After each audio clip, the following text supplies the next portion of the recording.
Hello friends, मैं engineer Dinesh Tripathi. दोस्तों, एक मुद्दा आजकल चल रहा है एमएसपी, और उससे कोरा पे भी किसी ने पूछा कि एमएसपी का हल क्या है। देखिए, एक तरफ तो टिकैत साहब हैं और दूसरी तरफ हमारे पत्रकार बंधु, दोनों ही दिशाहीन बातें करते हैं। टिकैत साहब कहते हैं कि किसानों की आय दूनी करने के लिए एमएसपी डबल कर दो। पत्रकार ये नहीं कहता कि आय दूनी करने के लिए एमएसपी डबल करना जरूरी है क्या। अरे भाई, आज की तारीख में जो एमएसपी है, मान लीजिए कि 20 रुपया किलो है, और थोड़ी देर के लिए ये भी मान लीजिए कि लागत 18 रुपये है, तो मोटा मोटा किसान को 10% फायदा मिल रहा है। तो डिसीजन में मैं नहीं जाना चाहता, बात मोटी करना ज़्यादा ठीक है। देखिए, कुछ लोगों की आदत होती है कि डेसिमल की और कैलकुलेशन मिस्टेक की बात करते हैं, कॉन्सेप्ट की बात नहीं करते। मैं आपके कॉन्सेप्ट की बात कर रहा हूँ। तो अगर भाई उसका फ़ायदा दूना करना है तो 2 रुपये प्रॉफिट था, उसको 4 रुपये कर दो, यानी कि 20 की बजाय 22 कर दो। ये तो हुई रेशनल बात। अब आइए हम विचार करते हैं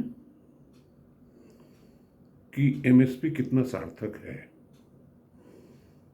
और क्या देश का सारा अनाज एमएसपी पे खरीदा जा सकता है। और वो एमएसपी अगर कहीं अंतर्राष्ट्रीय मूल्यों से ज़्यादा हो गया, काफ़ी ज़्यादा हो गया, तो क्या ये अनाज हम बिना सब्सिडी के विदेशी बाजार में उतार पाएंगे।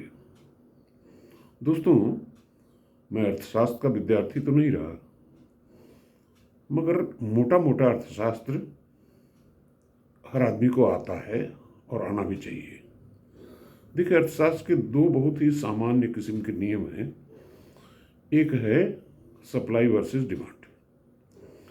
अब जरा सोचिए कि इस देश में 1.5 लाख करोड़ टन अनाज पैदा होता है, मान लीजिए। अब फिर से मैं कहूँगा कि फिगर्स पे बहुत ज़्यादा मत जाइए। उसमें से 1 लाख टन, 1 लाख करोड़ टन हम कंज्यूम करते हैं, और 50,000 करोड़ टन हमारे पास सरप्लस हो जाता है। तो सवाल इस बात का है कि जिस दाम पे अभी अनाज बिक रहा है, उसके कई सारे कारण हैं। एक्सपोर्ट है, कंजम्पशन है, इसके अलावा वर्तमान सरकार 35 किलो अनाज एक आदमी को फ्री में दे रही है 80 करोड़ लोगों को। अब ये जो अनाज फ्री में दे रही है, इसके पीछे आप इतिहास में जाइए थोड़ा, आपको याद होगा कि शास्त्री जी के ज़माने में हमारे पास अनाज की कमी हो गई थी। उन्होंने कहा था कि भाई, डोंट वेस्ट, थाली में जूठा मत छोड़ो। और उसमें अगर आपको याद हो तो एक योजना थी अमेरिका की, PL 480। उसके तहत सब्सिडाइज अनाज अमेरिका या भारत को देता था,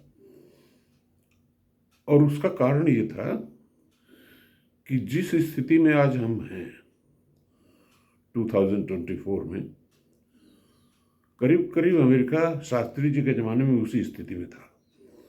उसके पास अनाज सरप्लस था, और प्राइसेस को स्टेबलाइज करने के लिए वो अनाज को समुद्र में फेंक देता था। क्यों? वही सप्लाई एंड डिमांड वाला लफड़ा। तो पहली चीज़ तो ये कि आप सरप्लस प्रोड्यूस क्यों कर रहे हो, और सरप्लस प्रोड्यूस करके इकोनॉमिक्स के लॉ को वायलेट करा करके प्राइस फिक्स करना चाहते हो, उससे अल्टीमेटली आपका नुकसान होगा, क्योंकि अनाज आपका उठेगा ही नहीं।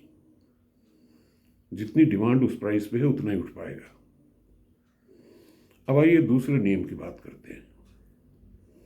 दूसरा नियम है लॉ ऑफ मार्जिनल रिटर्न्स, यानी कि किसी भी प्रोसेस में, जैसे किसान है, खेती करता है, तो उसमें फर्टिलाइजर की मात्रा बढ़ाते जाओ, उत्पादन बढ़ता जाएगा, मगर एक सीमा ऐसी आती है जहाँ पे कि इनपुट बढ़ाने से रिटर्न कम होने लगते हैं।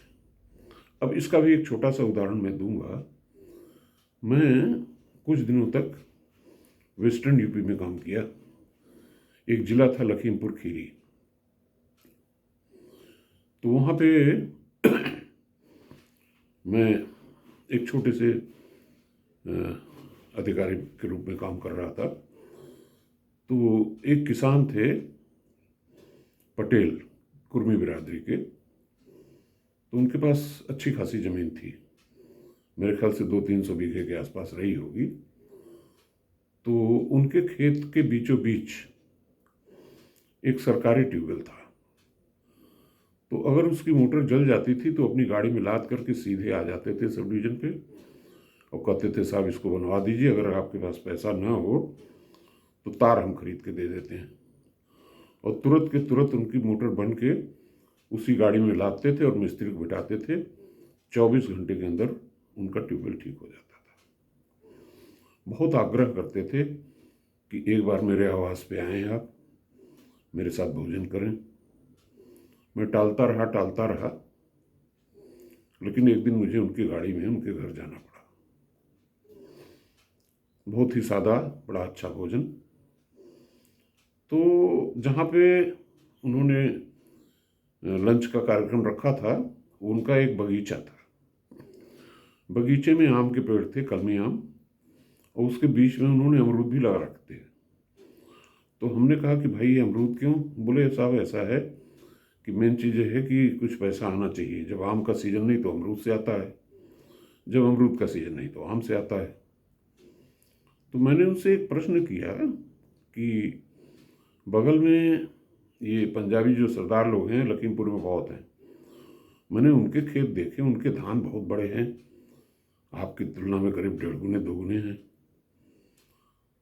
तो पटेल साहब ने कहा कि भाई देखिए त्रिपाठी साहब, ऐसा है कि ये सरदार लोग धान को फुलाना जानते हैं। फुलाने का मतलब था कि ग्रो करना जानते हैं। वो ये नहीं जानते हैं कि उन्होंने इनपुट कितना डाला, उसके सापेक्ष में प्रॉफिट क्या हुआ। हम जो है फर्टिलाइजर का उपयोग बिल्कुल ना के बराबर करते हैं। हमारे पास 50 गायें भी हैं, तो हम कंपोस्ट बनाते हैं और धान में खेत में हम पहले कंपोस्ट डालते हैं, तो हमको किसी रासायनिक खाद की बहुत ज़रूरत नहीं पड़ती है, और 1 एकड़ में हम उनसे दुगना फायदा कमाते हैं उसी दाम पर। तो दोस्तों, हम किसी राजनीति की बात नहीं कर रहे हैं, हम रेशनलिटी की बात कर रहे हैं। बात सच्चाई की होनी चाहिए। अगर एमएसपी बहुत ज़्यादा बढ़ाई जाती है तो उससे नुकसान इसी किसान बिरादरी का ही होगा। मैं यूपी का रहने वाला हूँ, अपने गांव गया था ईस्टर्न यूपी में, तो बहुत सारे लोग थे खेती से जुड़े हुए, हम लोग भी खेती करते हैं। तो सबने ये बताया कि भैया खेती अब नुकसान का सौदा नहीं है। सबके चेहरे पर खिलखिलाहट थी। उन्होंने कहा कि जिसके पास 2 बीघा जमीन है वो भी गेहूं बेच रहा है आजकल। कहने का मतलब ये है कि रेशनलिटी की बात की जाए और इसको उछाला न जाए, और टिकैत जैसे कम बुद्धि वाले नेताओं को हाईलाइट न किया जाए। धन्यवाद।